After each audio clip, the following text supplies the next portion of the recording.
Hello, everyone, and welcome to NAMI Northern Virginia's first ever YouTube Live discussion. My name is Megan Souza, and today we're going to be discussing the experiences of parents of youth and young adults during the COVID-19 pandemic. Today we have with us Laurentia Ruby, PsyD, a licensed clinical psychologist in Fairfax, Virginia, working with adults, adolescents, and couples. She treats clients with anxiety, OCD, trauma, relationship and career issues, ADHD, and Asperger's disorder, primarily using acceptance and commitment therapy. She also works with high school and college students who are struggling to overcome organizational and emotional problems that interfere with their academic goals. Dr. Ruby also currently serves as president of the Northern Virginia Clinical Psychologists.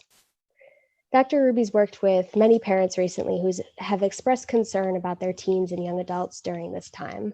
So today we're going to be talking about some of the things that those parents can do to support their children right now. First of all, thank you so much for joining us. Sure, I'm glad to be here. So as we know, this pandemic is producing many mental health challenges for individuals stuck at home. And, parents of teens and college-age students sort of have some unique challenges. Could you just start by sharing what some of these parents are experiencing with their children being stuck at home? Well, the first thing that happens is that they get a much loosening schedule because everyone, parents and kids alike, have a much looser schedule. Adolescents and young adults, there's a tendency that I've seen a lot of toward DayNight Reversal. Adolescents naturally have a later circadian rhythm, about 1 a.m. to 9 or 10 in the morning, naturally. And this really kind of extends into young adulthood. What happens, though, is it's kind of a reinforcing thing to be up late at night for a lot of young people because no one's bugging them to do anything. No one's saying, have you done the dishes yet? What are you doing with your time? And so it's kind of a self-reinforcing thing, and they find themselves staying up later and later until I have a number of clients who are finding themselves going to bed at 8 or 9 in the morning and sleeping through the whole day. And that's one thing that's a little problematic. First of all, it's frustrating for the parents and the rest of the family because it creates an automatic disconnection because everybody's not on the same time schedule anymore. But it's also very dangerous for mood. Our brains are very reliant on getting a certain amount of sunlight. So you're not getting any of that sunlight, and you're less likely to be getting any physical activity because it's less likely for you to go out for a walk, especially when there's nothing open to go to. You tend to spend way too much time in your room. And because they're in their rooms, young people are experiencing sort of impoverished environment, which is also not good for the brain. The same room all the time. It's not enough stimulation and variety for the brain to process. And it kind of creates a sense of lethargy, so that even though they're sleeping and resting more than usual, they're more tired than usual, less motivated than usual. So it's a very dangerous pattern to slip into. It's also a really tough one for parents to talk kids out of, especially young adults, because of course young adults are less, under the parents' supervision. They're more independent. So it's kind of a delicate matter to encourage young adults and kids to stay on a daytime pattern. But it is very, very important. Then another thing that can happen, because secondary to this, or maybe in a parallel, is that you get a sense of isolation. You're not talking with the peers that you can relate to as much. When you do talk to them, it's on YouTube or on FaceTime, and it's a little tiring that way. You're getting the highlight reels of everybody's life, which is the FaceTime version, the Snapchat version, the Instagram, right? And there's a feeling that, everybody else is, one client described it as having their very best quarantine life. I love the way she phrased that because within the limits of that, it feels like everyone else is having more fun. She has friends that are quarantined together as a bunch of young adults and they're having a blast, and another friend who's quarantined in the Hamptons. Okay, I got a little jealous myself with that one. So it's just that kind of, we always have that problem with social media. It's an unbalanced view of other people's lives. And so you run into a sense of inadequacy by comparison. You do the comparison thing, and of course, that never works out too well. So there's a lot of mood drop that's going on that parents are noticing. Um, and the other thing is there's an intensity of, there's separations, a natural and important separation, a stage of adolescent development. And separation involves sort of pushing the parents away and a lot of defiance, sometimes very emotional defiance. It's actually an interesting way. One psychologist that I read read describing this pointed out that it's a way to separate and still feel connected at the same time. If there's a lot of drama in the relationship, you don't feel disconnected. You don't feel completely separated from, but you're still asserting your own independence. In enclosed quarters with no escape for either parent or adolescent, this can be very, very, very trying. So you're in the constant battle of the wills and the constant uh, push pull of how much do I, parents are wondering, how much do I try to manage? How much do I micromanage them? Am I nagging too much? Am I not asking enough? That's a really tough thing to navigate. And it's just concentrated because there aren't the hours away from the home for both the parents and the kids. Those are some of the things that are difficult. Great, thank you. And I know you talked about parents not knowing really what they should be doing. When should they be nagging? When should they be pushing further? Could you, maybe give some advice for parents on when is it important for them to step in to do something to help their child, and when to sort of back off and let them be, and what might that look like, that stepping in, that, Mhm. pushing their child a little bit further? What kind of things can they do? This is always tricky because it's so individualized. And what works great with one young person is not going to work well at all with another. Um, there has to be a little bit of acceptance of conflict that's going to come here. If you have a young person who's really isolating, the trouble with isolating, as we said, is it's rewarding. Stress level drops really lowly when you're the only person in the room. There's not a lot of pressure, interactive stress. There's no conflict when you're alone. So there's a drive to go do that to soothe yourself. It's comforting and it's a depressant. Isolation is very much of a depressant. Too much time alone is very much of a depressant. Um, there's a part of the brain that is a self-referential part. It's the called the default mode network. It's where we tend to go automatically when we're daydreaming, when our brains aren't engaged in some specific task. And um, one researcher described it as the me network, right? It's all about self-observing, self-thinking. All this really can lead to a lot of ruminating. It was really interesting. They found this by hooking people up on MRI. They checked out and see what part of the brain lights up when you play music, what part when you play math, right? What part when you're talking to friends. And someone finally said, hey, what happens if you don't give the brain a task at all? So they hooked people up on MRI and just said, chill out, we'll be back with you, right? And left them to their own devices. And the part of the brain that lights up is the same part of the brain that lights up if you give somebody a list of 25 adjectives about and say which of these describes you, which is, intentionally making you refer to yourself and examine yourself, right? That same part of the brain. And this can really lead to some serious rumination. So if you are cooperative with the child's request, with the young adult's request, you basically are allowing them to go into a situation that will exacerbate the worst anxiety and depression they experience. I have found the best way to coax young adults and adolescents out of this place is to just explain it to them. Like, dude, this is super bad for your brain. This is really bad for your brain because the part of your brain that lights up is the part that gets depressed when you're alone all the time.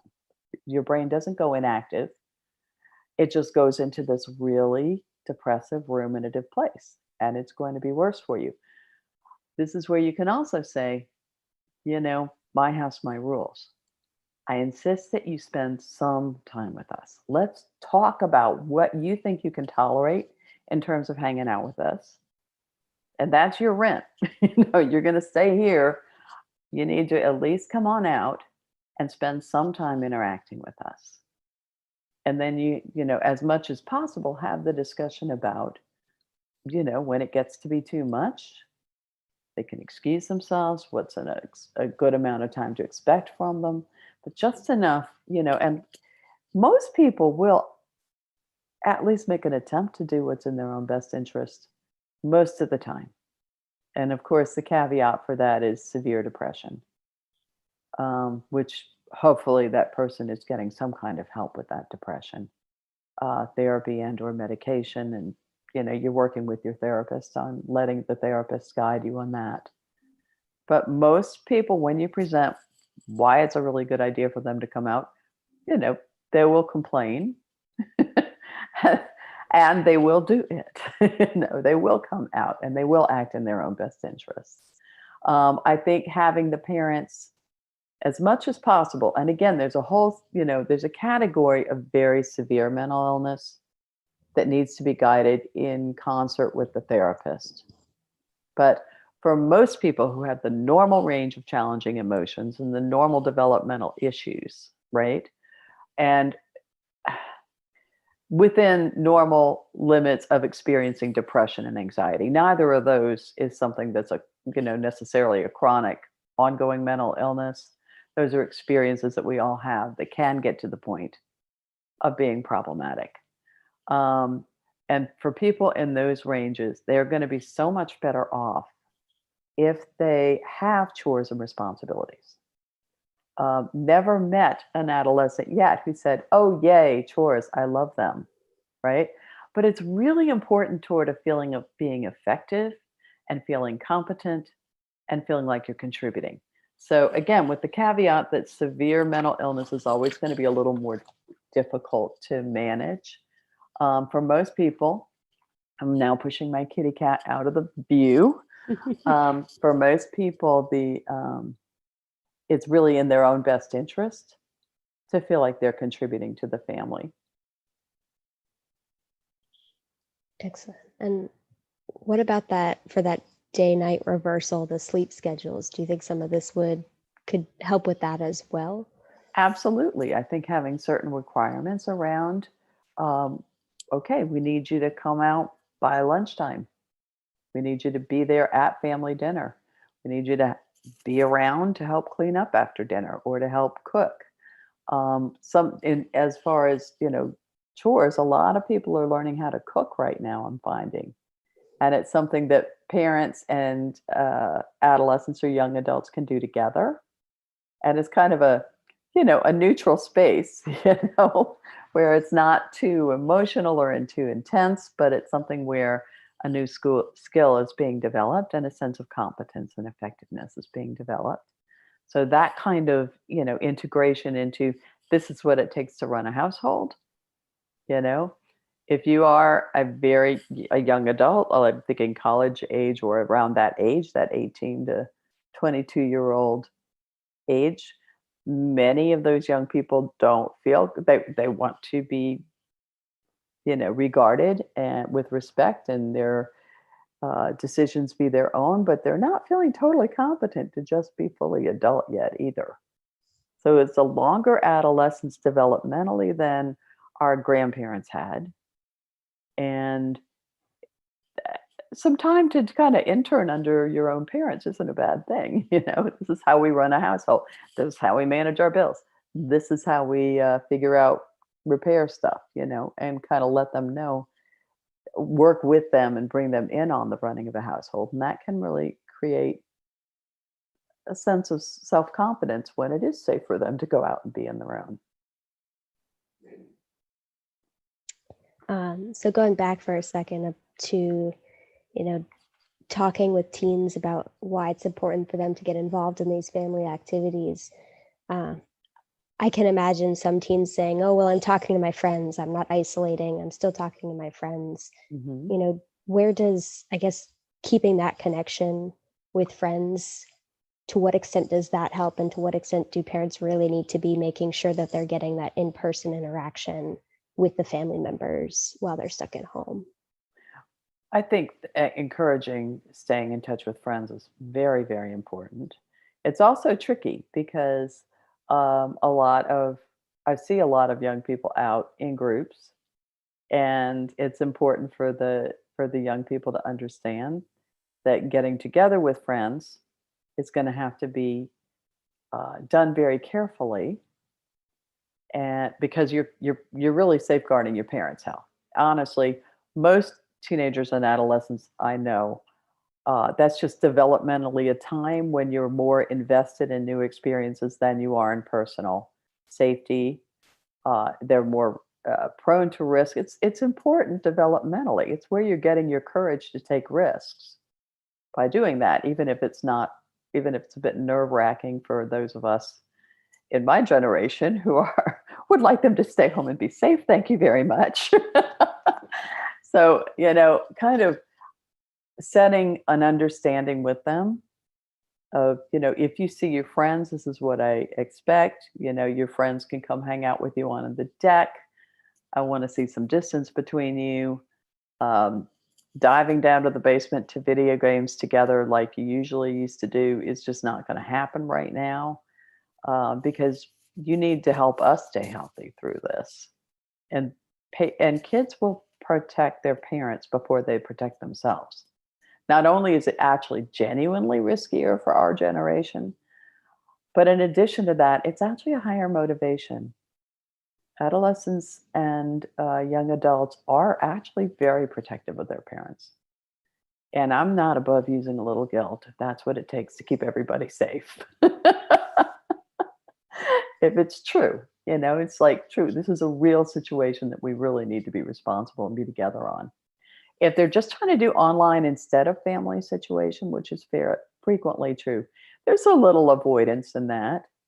Again, the difficulties of managing that parental interference, right?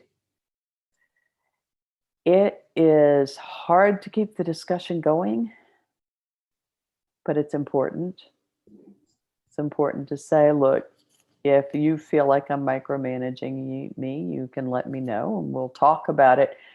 But I do think it's important that you kind of come to a consensus together as much as possible. So, you know, if the parent says to the, young adult or child or adolescent, um, so how much time do you think is the right amount of time? Oh, about 0 would be good. Right? 10 minutes, right? And then you have to negotiate. And now, come on, really, what would be a reasonable expectation? You being alone in your room is bad for us and it's bad for you, and it's not going to work for us. So while you were living here, rent free, what would be an appropriate contribution of, the gift of your presence to the family? What, you can kind of keep it light and joke with them about it and make it be, not a big heavy thing, but let's work out what does make sense. The expectation for one kid's going to be different than another. So you kind of get input and negotiate just like you would anything else. All right, that's a little too little for me. How about if we do this until you get to a place where you can come to an understanding of what everybody expects in terms of contributing to chores, in terms of just being present and participating in family stuff, in terms of giving people enough space when they need that. That's going to be important too. Mhm. Absolutely. So I know you mentioned briefly, what about teens and young adults with mental health conditions? Hmm. Could you talk a little bit more about, the additional challenges of having a teen or a young adult who is struggling with a mental health condition, who may be having a difficult time right now, and what some of those parents might be facing, um, what they might be able to do to help support their child's mental health? Yeah. Well, the biggest thing is, of course, if at all possible, um, have a family session with a therapist. If it's somebody under 18, obviously the parent, has access to discussions with the therapist. If it's someone over 18, it's by permission of the young adult. And in that case, it's a matter of, asking, listening, and then also, discussing the point of view. Like, yeah, what you're asking me is exactly what you want, and I believe that you want that with all your heart, for example, if it's isolating, right? And the science shows that that's really going to contribute to increased depression as opposed to lessen depression. So let's work together. What can you give me here? What can you manage? Can you come for a little bit? What can you be in charge of? Um, One thing that can be really useful, for example, is someone who has anxiety or depression. Say, can you be the photographer? Can you be in charge of taking the pictures around? Because that gives them a way to participate without talking or without having to, do the expectations are pretty, minor, and it gives them a way to express what they see. I mean, kind of coming up with what role are you comfortable with? Mm. This is where it's really, really important to communicate with the mental health professional, though, because I'm very hesitant to give a lot of generalizable advice. Um, with anxiety, a lot of people are finding the anxiety is down because the challenge is down. My clients with social anxiety are like, "Woohoo, Dr. Ruby, you can't tell me to do anything right now. Too bad. I'm not going to see anybody." So, noticing that it's all about with any mental health illness, it's always about what do you, the patient, the client, what do you want to develop? How do you want to grow? What do you want? And how much discomfort are you willing to tolerate in the service of that? If you have depression, do you want to get better? Okay, it's going to take pushing that discomfort level a little bit. What can you handle?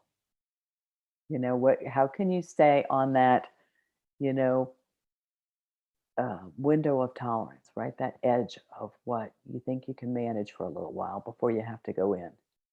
Because if you just do what the depression tells you to do, you will go into your room and not come out.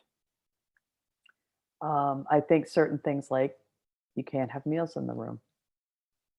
I think that makes sense. At least you have to come into the kitchen and eat in the kitchen. If they can't manage family meals, okay, we'll come and eat in the kitchen before or after. But as opposed to staying, you see what I mean, kind of more concrete guidelines Mm. so that you're not completely enabling. Letting a kid stay in the room all the time is like, letting an alcoholic line their room without, with booze bottles, right? It's kind of like that is depression is almost like an addiction to sadness and being alone. I mean, it is a really stretch of a hyperbole there, but I mean, it's very reinforcing to be alone and not expect anything of yourself when you're depressed. And that is exactly what exacerbates the depression. So having that discussion, I'm sure anybody who's in treatment knows that. So a gentle reminder, let's push against it a little bit, come on out a little bit. come watch a stupid show with us, come Netflix, binge with us for an episode or two, and then you can go back in your room, Mm. that kind of thing. And with anxiety, the same kind of thing. They can't go to a party right now. No, that's pushing it too much. But can you go ahead and you know, reach out to a friend and text a friend and maybe get on the YouTube and talk to them, or, what can you tolerate right now? Mm. Absolutely.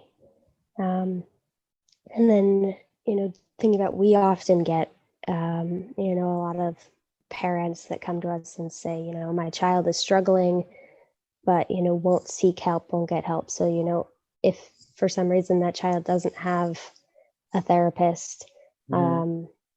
isn't working with somebody, and kind of, it may be in denial that they are struggling with something, parents often take on, I think, a lot of that stress of, I want them to get Yes. help, but they won't get help.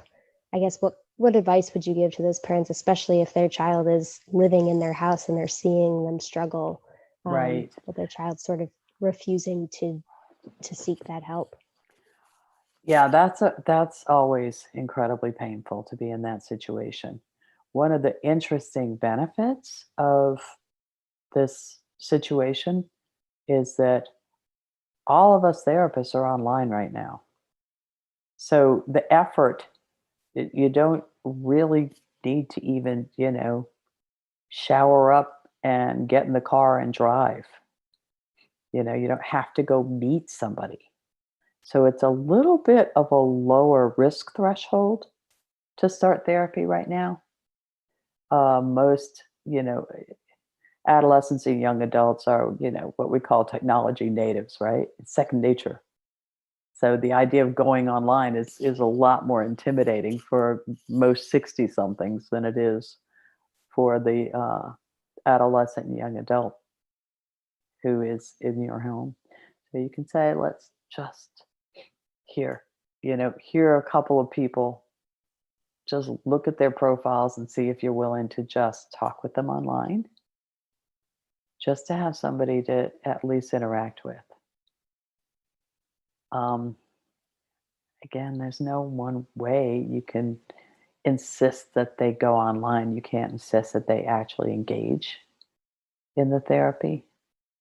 You can say, well, then how do you see this going? Where do you see this ending that you can come out of it if we don't get help?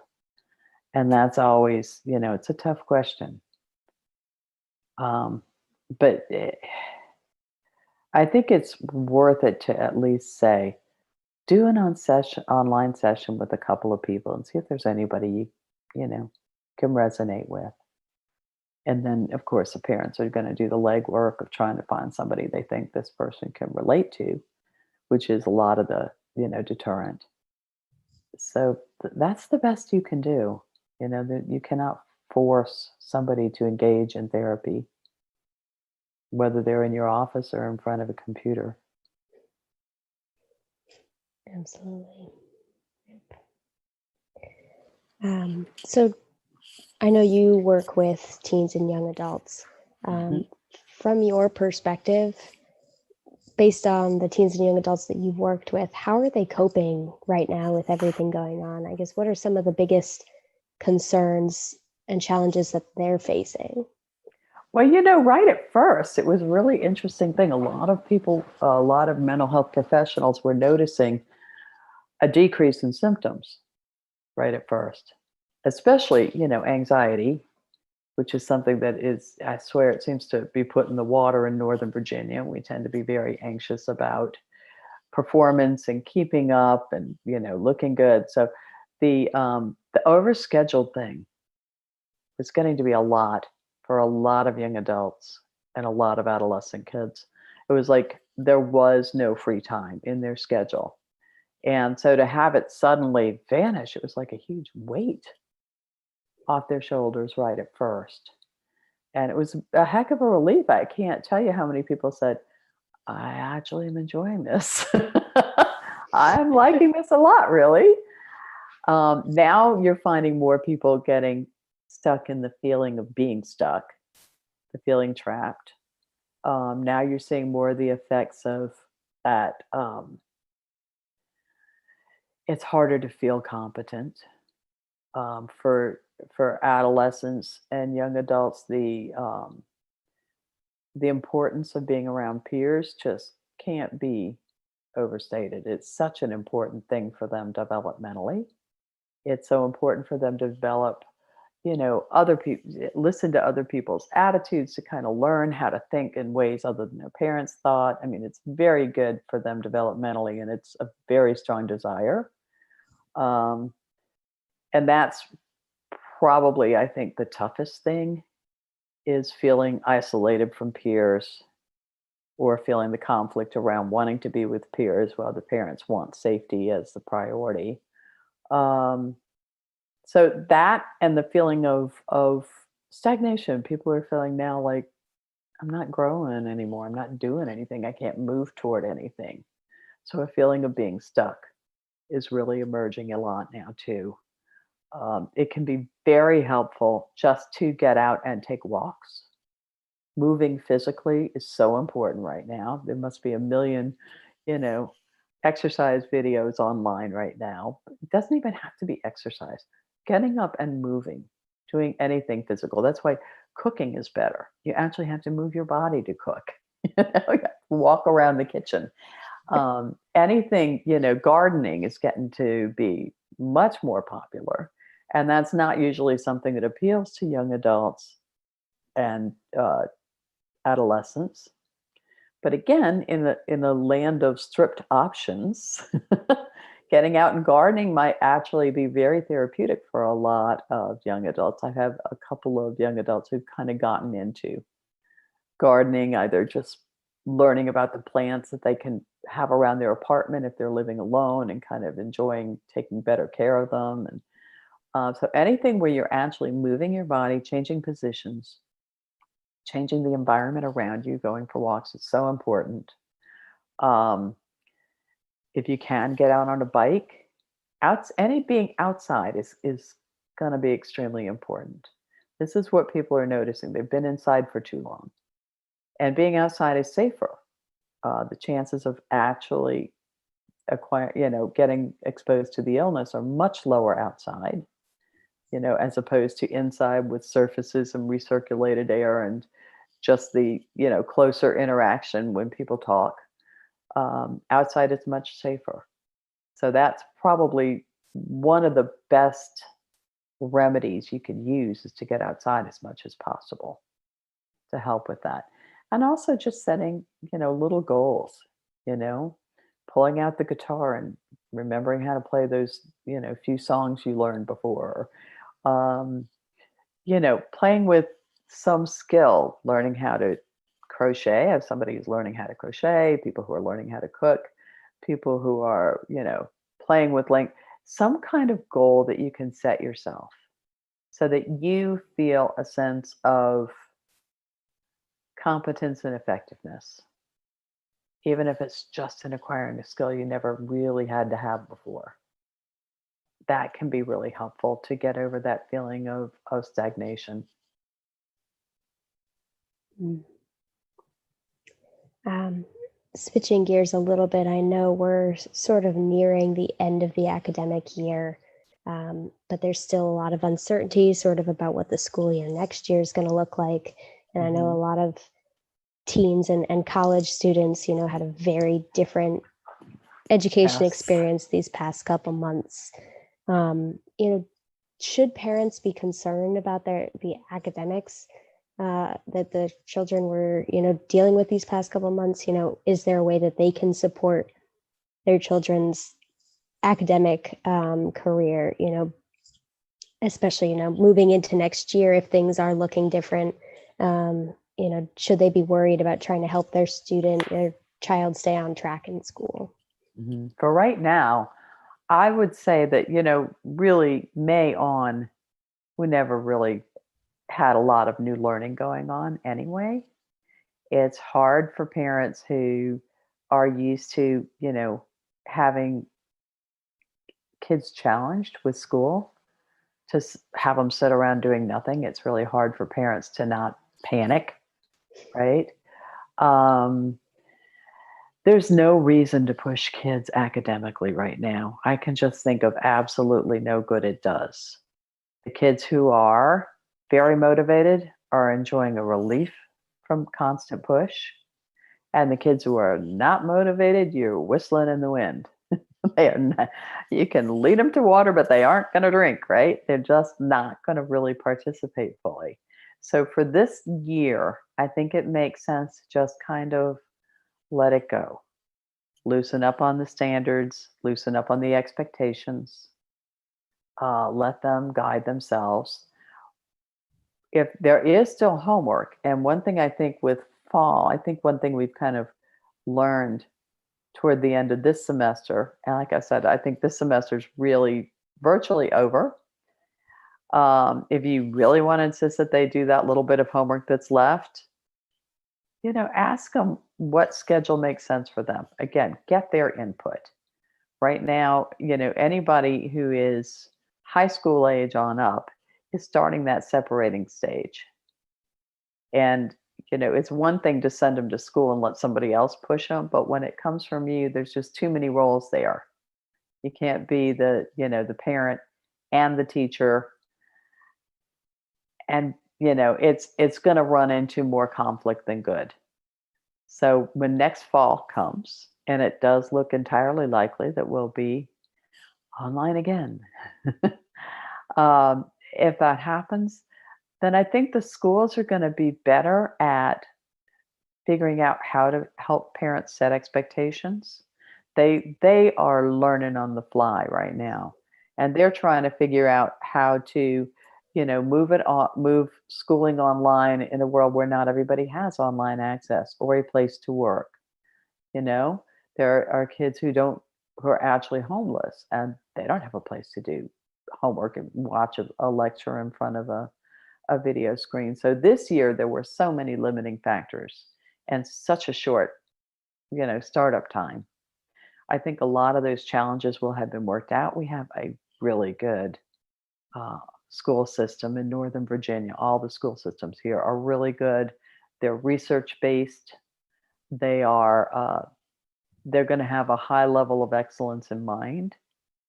I do think, the research has long showed that the benefit from homework diminishes quickly after the first hour and a half.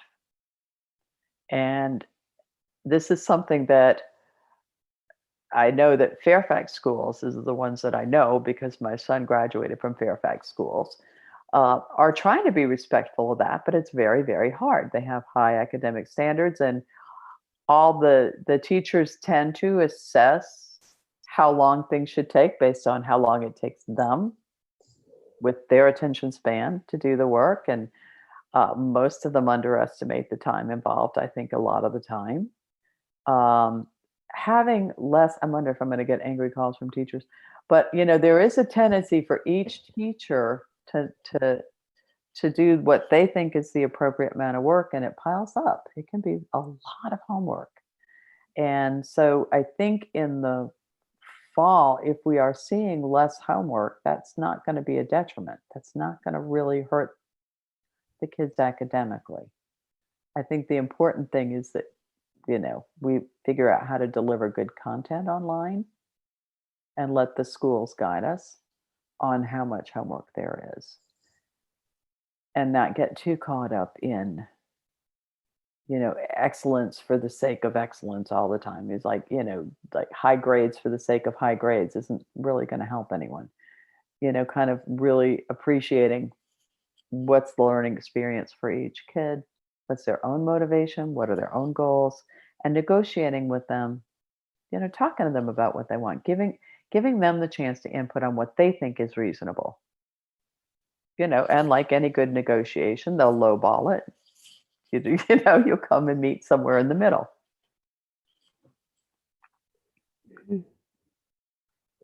Thank you for that. And then I wanted to ask, what can parents do to make sure that they're taking care of themselves right now?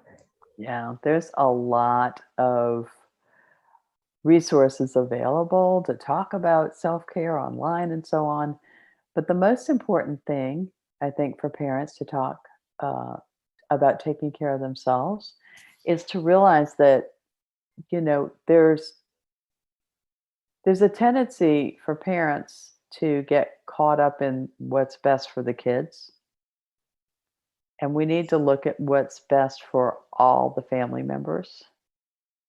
And parents have to remember to treat themselves like one of the people they love and care about and are concerned about. I think moms can get so caught up in what's good for the kids that they completely ignore their own needs. And that's not serving anyone. So, this is going to be about noticing what makes you feel alive and engaged. Noticing, each parent has to figure out, not just what's important to them, but also what refreshes and refurbishes them, what renews them. Um, for some people, it's getting outside. For some people, it's time alone to read. For some people, it's going to be, doing sports, which is, of course, much harder. It's only a solo thing. Whatever it is that helps you connect with feeling really alive and part of the world. And that's an important thing for all of us to figure out. It's not, there's no one size fits all. A long soak in a tub just would be miserable for me. That's not relaxing to me. you know, but a long walk, that helps. That helps a lot. You know, being able to really notice what makes you connected to what you care about is going to also really be helpful for you to understand what helps each, the adolescent or young adult you're living with, and helping them figure out what makes you feel connected to yourself. When do you feel at ease and a sense of well-being? What gives you that feeling? And help, that's if figuring out how to connect with the person you were before COVID, before parental responsibilities, the person you are now after the growth you've done. It takes time to stop and really notice what is the most effective thing for me. I do think it's important that parents who in two parent households take turns to give each other some time alone. If you're in a one parent household, maybe you enlist an older kid, adolescent or teen, to help take care of the younger kids for a while so that you can get some time alone. Whoever you would feel safe being with, for childcare. But I think it's really important for people to give themselves time to do what they love, even with everything else going on. I think that's been one of the things that's been interesting in this pandemic. We've actually had a little more time to do the things we love, and to value that's really important. Yeah. And I imagine modeling that self-care probably is beneficial to the adolescents and young adults. I mean, I know when I see my parents pausing and taking care of themselves, that's a good reminder to me, oh, I can do that too. hmm Another thing that I think it's important for parents to model to kids is not knowing exactly what's the right thing to do in every situation. Letting them know, like, if you want to find out from your child, what's the hard part for you? What's hard for you? And you might want to say, well, what I find hard is this. How about you? If you can kind of let them know that this is hard for you as well, and it's okay to notice it. I think having those discussions is important. And one way to open up the discussion with a young person or an adolescent is to ask specific questions rather than general ones. How are you doing? I already know the answer. Fine. Is everything okay with you right now? Fine. I'm okay. That's the automatic answer we all give, right? Mhm. So asking more specific questions, what's the hardest thing about this for you? What gets on your nerves the most? What's your favorite part of being sequestered here? What's your favorite part of quarantine, you know? What's the part you're kind of digging on a little bit? And just kind of get a more specific, question that they can relate to. What one of my friends asked her kids, "What do you want me to ask you more? And what do you want me to ask you less?" I thought that was a very ingenious way to kind of elicit a reaction from them, elicit a more specific response from them, you know? How are you finding if, if there's somebody who isn't isolated, what are you hearing your friends saying about all this?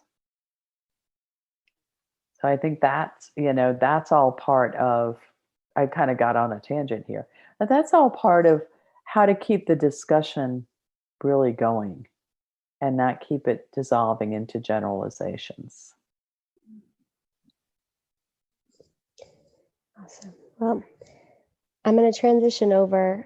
We did get a couple questions sent in, but I do just want to pause, just let anyone know that who's watching. If you had a question, please type it into the chat box and we will try to get to it if we can. We have about 15 minutes or so left.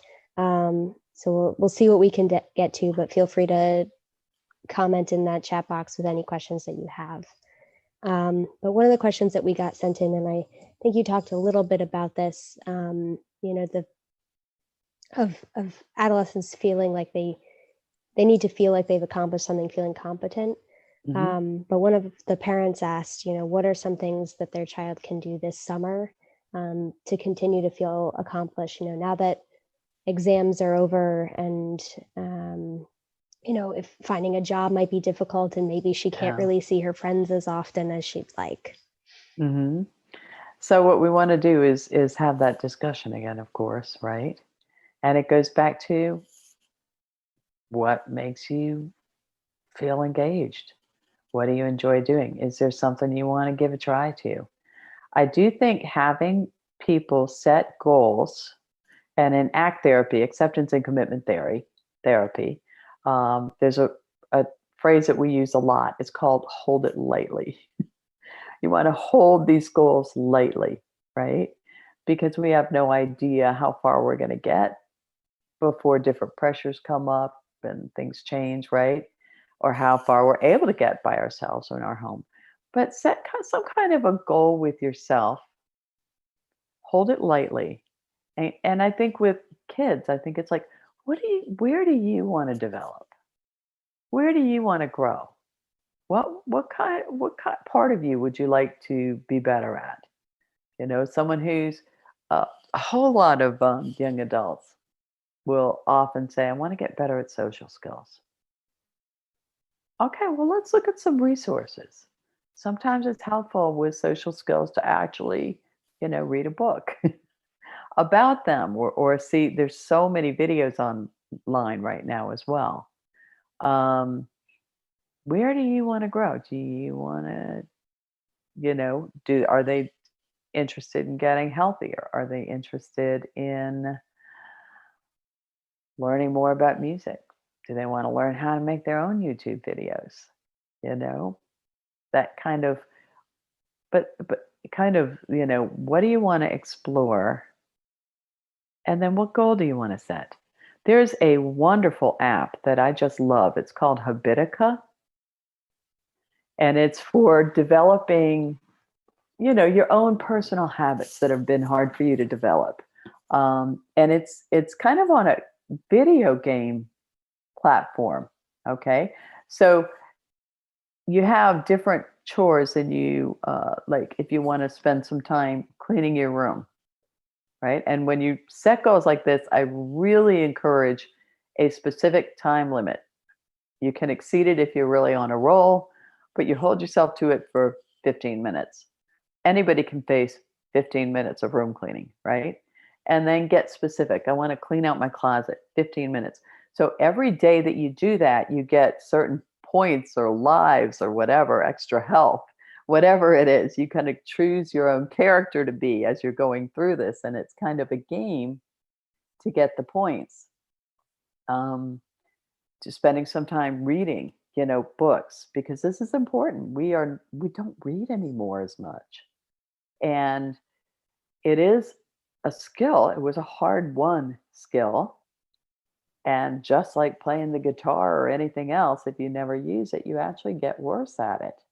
So that, young people who tend to do everything by video actually become less fluent in their reading, which is the scary thing. Because anyone who has thoughts to go to college or advance in their job, get some kind of a certificate for a skill, reading's involved. So kind of picking up fun books that have absolutely no value whatsoever ever except amusing you, it's going to be good to keep you fluent, just and give you an alternative to constantly doing everything on the computer and, by video.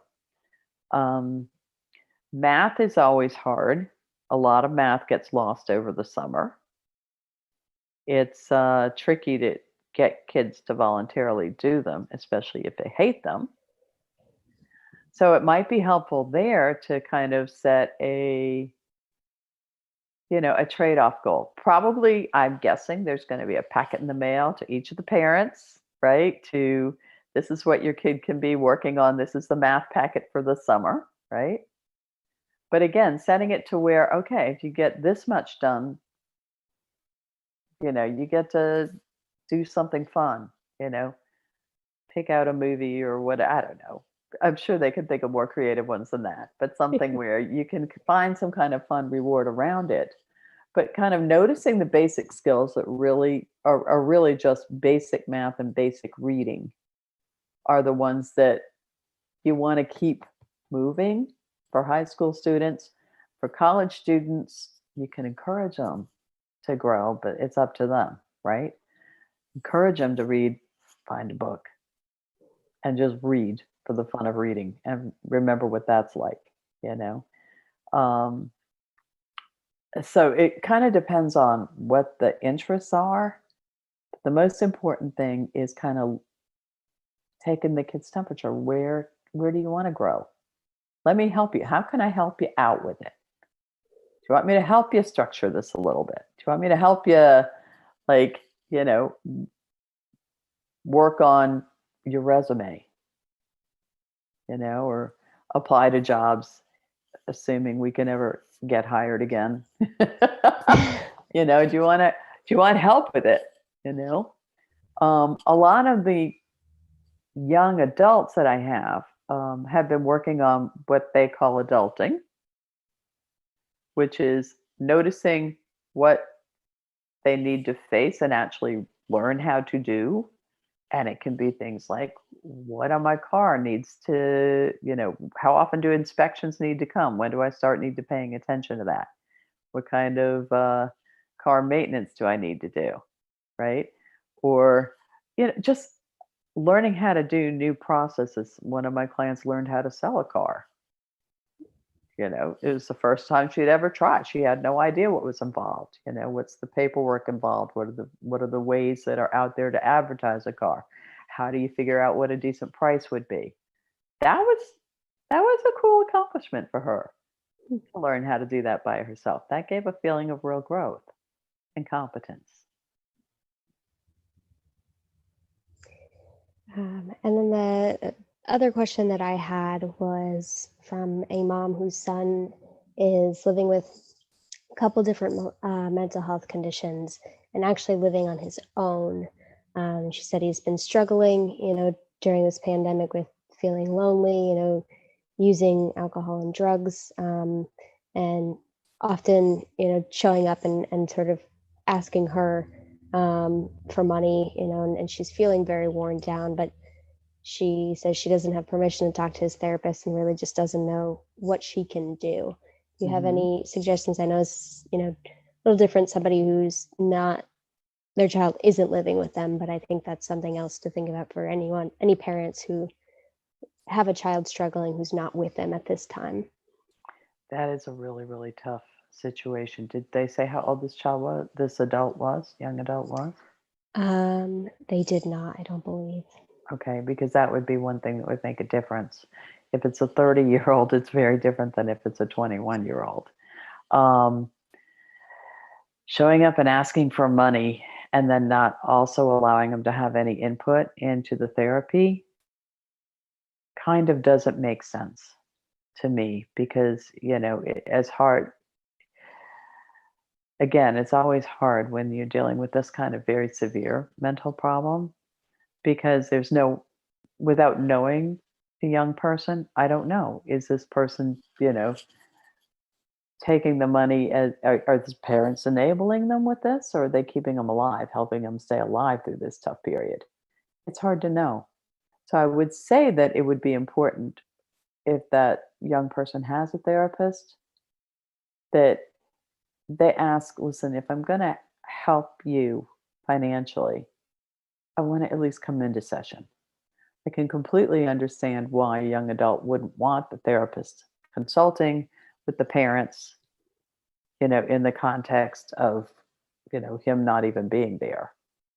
But say, let me come in with you if I'm going to give you money and let's get the therapist's input. Help me get some guidance on this. Clearly, you know, this you're not making good decisions. We're not blaming you for it. You're doing the best you can. But this isn't working and we don't know how to best respond to this without some guidance. So let us come at least meet your therapist.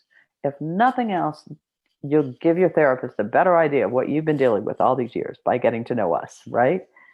But you see, it's the connection with somebody who understands that person that's going to be their best guide on how much to give in and how much to say, no, we're not enabling you versus we're not going to give you money that you need to stay alive.